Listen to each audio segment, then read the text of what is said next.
Hello दोस्तों, नमस्कार। आज की कहानी का शीर्षक है सोने का खेल। तो चलो शुरू करते हैं आज की कहानी। अकबर के महल में कई कीमती सजावट की वस्तुएं थी, लेकिन एक गुलदस्ते से अकबर को खास लगाव था। इस गुलदस्ते को अकबर हमेशा अपनी पलंग के पास रखवाते थे। एक दिन अचानक महाराज अकबर का कमरा साफ करते हुए उनके सेवक से वह गुलदस्ता टूट गया। सेवक ने घबराकर उस गुलदस्ते को जोड़ने की बहुत कोशिश की, लेकिन नाकाम रहा। हार कर उसने टूटा गुलदस्ता कूड़ेदान में फेंक दिया और दुआ करने लगा कि राजा को इस बारे में कुछ पता न चले। कुछ देर बाद महाराज अकबर जब महल लौटे तो उन्होंने देखा कि उनका प्रिय गुलदस्ता अपनी जगह पर नहीं है। राजा ने सेवक से उस गुलदस्ते के बारे में पूछा तो सेवक डर के मारे कांपने लगा। सेवक को जल्दी में कोई अच्छा बहाना नहीं सूझा तो उसने कहा कि महाराज, उस गुलदस्ते को मैं अपने घर ले गया हूँ ताकि अच्छे से साफ कर सकूं। यह सुनते ही अकबर बोले, मुझे तुरंत वो गुलदस्ता लाकर दो। अब सेवक के पास बचने का कोई रास्ता नहीं था। सेवक ने महाराज अकबर को सच बता दिया कि वो गुलदस्ता टूट चुका है। यह सुनकर राजा आग बबूला हो गए। क्रोध में राजा ने उस सेवक को फांसी की सजा सुना दी। राजा ने कहा, झूठ मैं बर्दाश्त नहीं करता हूँ। जब गुलदस्ता टूट ही गया था तो झूठ बोलने की क्या जरूरत थी। अगले दिन इस घटना के बारे में जब सभा में जिक्र हुआ तो बीरबल ने इस बात का विरोध किया। बीरबल बोले कि झूठ हर व्यक्ति कभी न कभी बोलता ही है। किसी के झूठ बोलने से अगर कुछ बुरा या गलत नहीं होता तो झूठ बोलना गलत नहीं है। बीरबल के मुंह से ऐसे शब्द सुनकर अकबर उसी समय बीरबल पर भड़क गए। उन्होंने सभा में लोगों से पूछा, क्या कोई ऐसा है यहाँ जिसने झूठ बोला हो। सबने राजा को कहा कि नहीं, वो झूठ नहीं बोलते। यह बात सुनते ही राजा ने बीरबल का राज्य से निकाल दिया। राज दरबार से निकलने के बाद बीरबल ने ठान ली कि वो इस बात को साबित करके रहेंगे कि हर व्यक्ति अपने जीवन में कभी न कभी झूठ बोलता है।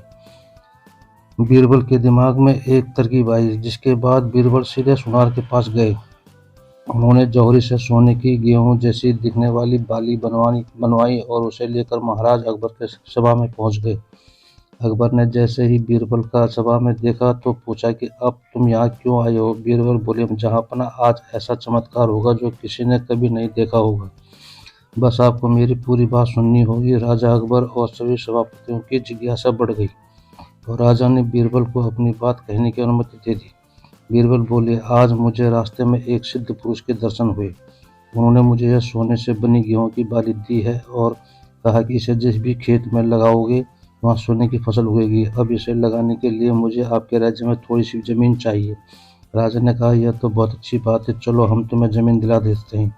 अब बीरबल कहने लगे कि मैं चाहता हूँ कि पूरा राज दरबार हो यह चमत्कार देखे। बीरबल की बात मानते हुए पूरा राज दरबार खेत में पहुंचकर बीरबल ने कहा कि इस सोने से बनी गेहूं की बाली से फसल तभी होगी जब इसे ऐसा व्यक्ति लगाएगा जिसने जीवन में कभी झूठ न बोला हो। बीरबल की बात सुनकर सभी राज दरबारी खामोश हो गए और कोई भी गेहूं की बाली लगाने के लिए तैयार नहीं हुआ। राजा अकबर बोले कि क्या राज दरबार में कोई ऐसा व्यक्ति नहीं जिसने अपने जीवन में कभी झूठ न बोला हो।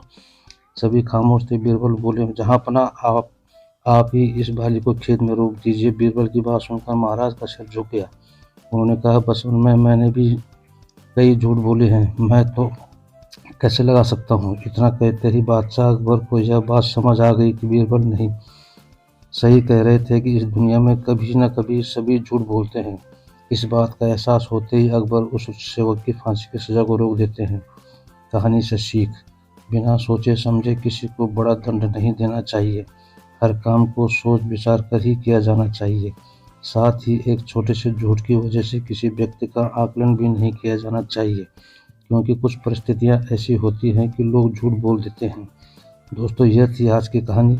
अगर पसंद आई हो तो लाइक और सब्सक्राइब जरूर कर देना। धन्यवाद। जय हिंद।